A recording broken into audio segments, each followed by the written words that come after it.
bago din matulog? Okay, dapat pagkagising din, ano?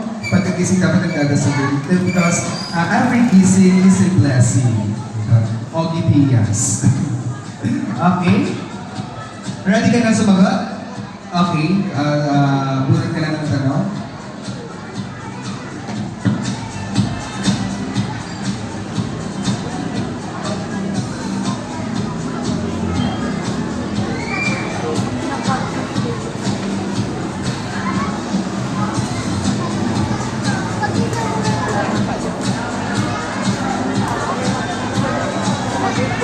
Okay, are you ready? Okay, ito po ang kanyang nabunat ng katanungan.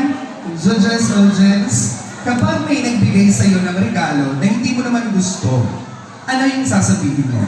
Uulitin ko, kapag may nagbigay sa iyo ng regalo pero hindi mo naman gusto, ano ang sasabihin mo?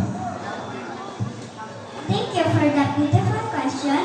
Kapag may nagbigay ho sa akin ng regalo na hindi ko ho gusto, ay tatanggapin ko na lang ho ito kasi ito rin daw ho ay blessing. That's all and I thank you. Thank you very much.